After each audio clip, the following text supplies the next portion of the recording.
Hey YouTube, how are you? I hope you're all good. Um, this video is dedication on how I got into. First of all, I'm going to start with how I got into J-pop, which is one of the most popular genres that has impacted my life at the age of 18. Um, yeah, obviously because I'm into anime, that's where it all started with music, and obviously I grew up with music wide my whole life.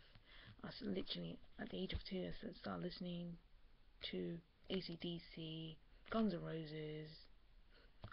Oh, obviously anything to do with rock music. That's basically what I grew up with when I was a kid. Like, obviously where I'm from, which is part of London, which is the most well known and where tourists come around and take pictures because you can see a lot of rock and roll and rock people just come around. So yeah, I'll just tell you briefly how I got into J-pop, which is one of my favourite music genres, apart from rock music and K-pop, and some of the British music, but not all of them. But yeah, um, originally I started at the age of 18. I decided to rewatch some anime. Like, I decided to say if there was in English, I wonder how it sounded like. I don't really remember that much. But then I accidentally pressed the wrong button on YouTube and it said English subs. So I didn't know what sub was at first. So I clicked on it and it was in Japanese. And this was like years ago, and I was about 18. Yeah, and I try and remember because it's such a long time. I think it was Sailor Moon. Yes, it was. It was one of the movies of Sailor Moon, Sailor Moon S, I think it was. And I decided to watch it. And I was seeing it on the Japanese version, and I really liked it. I was like, wow. And then I decided to say, okay, let me try the English version. Obviously, I always debate on things like this.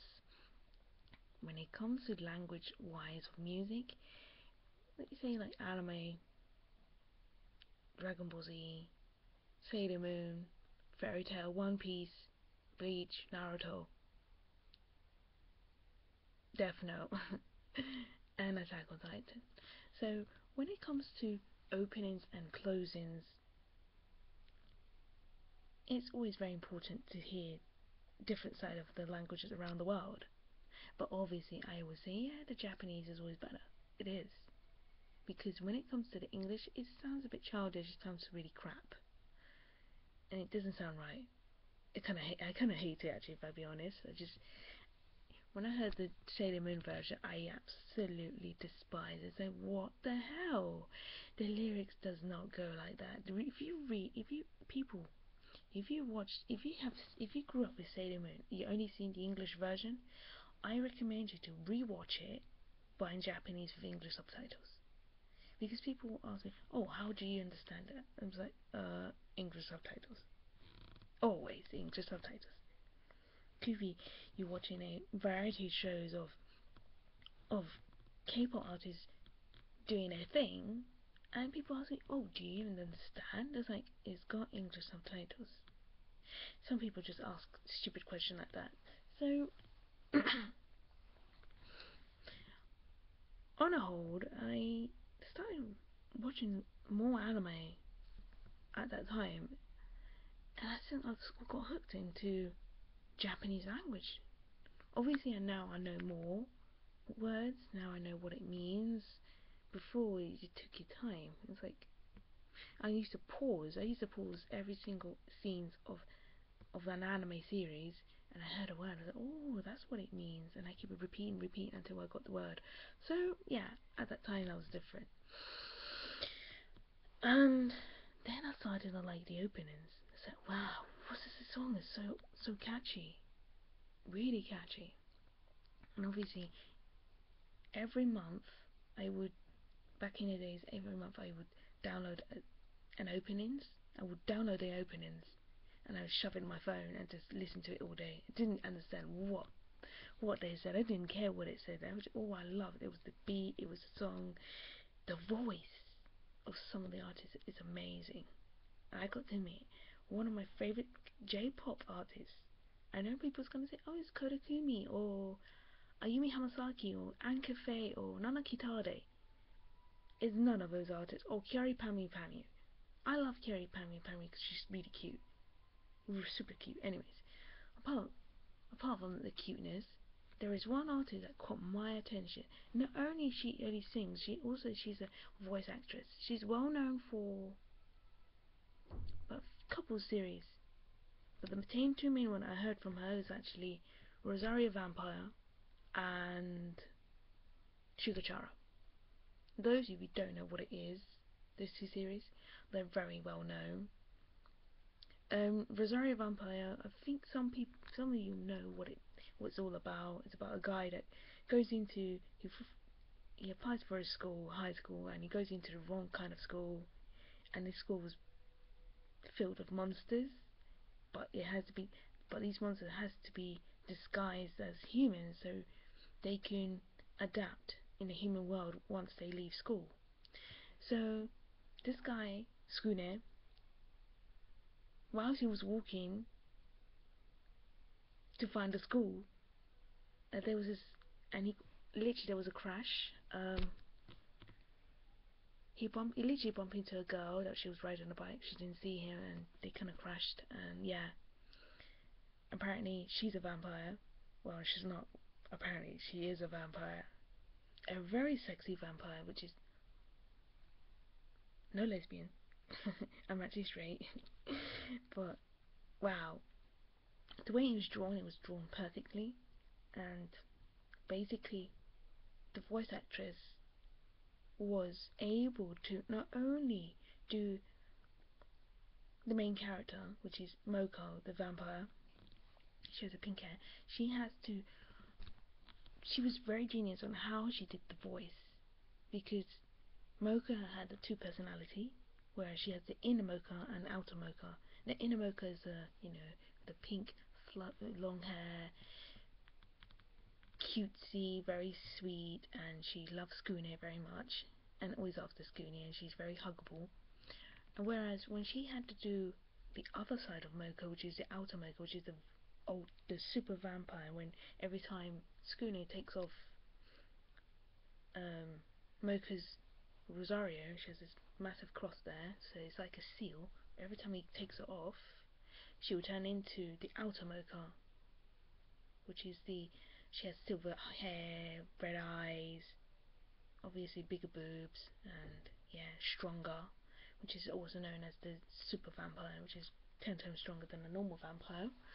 Those who had not read the manga, I recommend the manga. The anime is a bit so-so, but if you read the manga is amazing. You should read from season 1 and season 2. It's really good. Anyways, this voice actress was amazing, and how she changed that voice. It's that voice she changes, like from a very high note. I have a friend that he's a massive fan of this particular person. She goes a very, very squeaky high note, and when she has to do a series like the Outer Mocha, her voice goes. It's amazing. I was like, wow, I've never seen this person like this in my life. And then after a few years after, 2 years or 3 years, then she did Shugachara, which she was able to do Utao.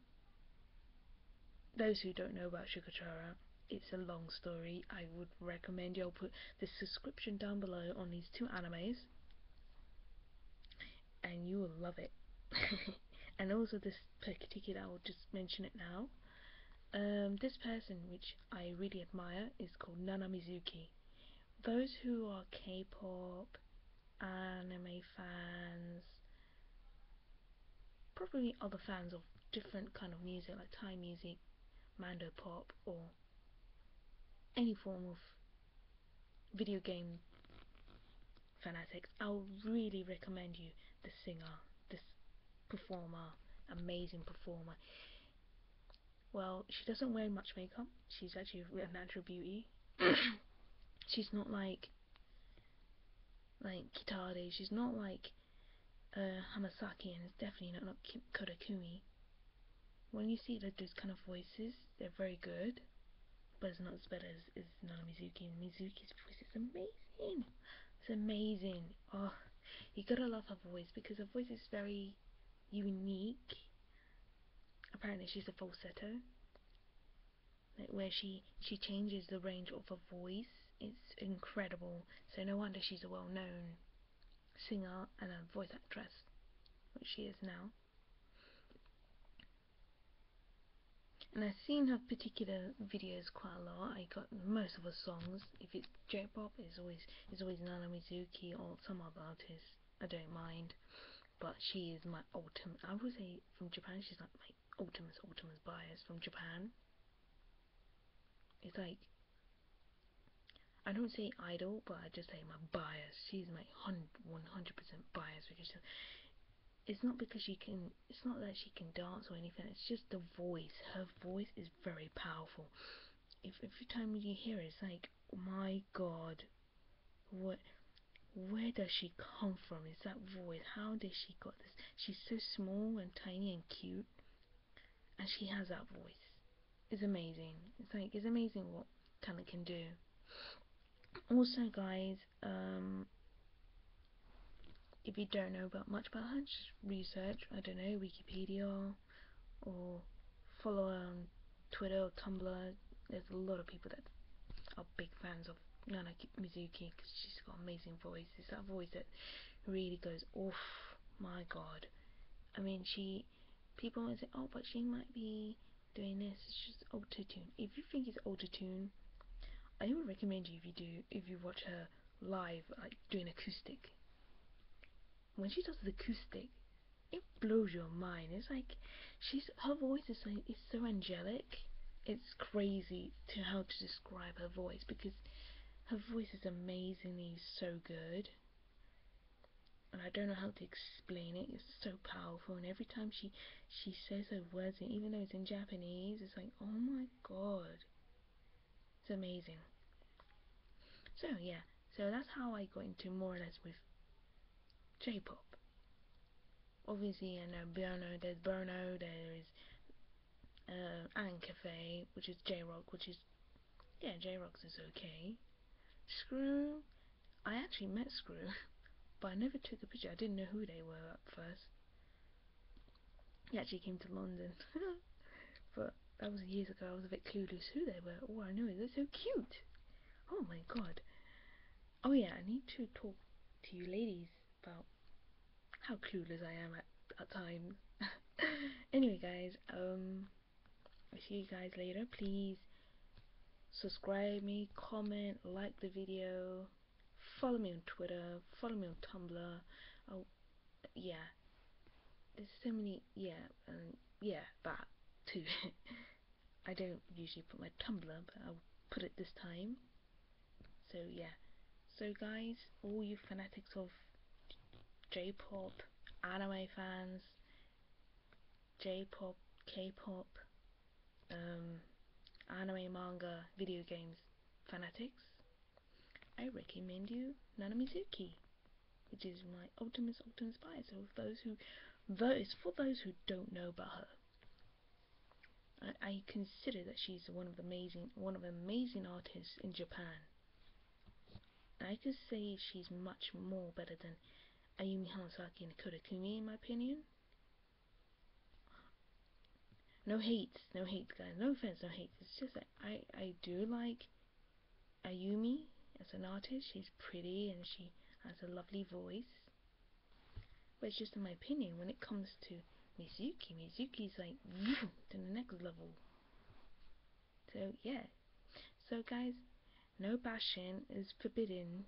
No stupid comments, because I'm a bit of a iffy when people just put ignorance and stupidity and racism, because like some of the girls on YouTube would say, is this not on? It's like, it's music in around the world. Music that dominates around the world is just what we live in. So yeah. Anyway, guys, let's chat in. Just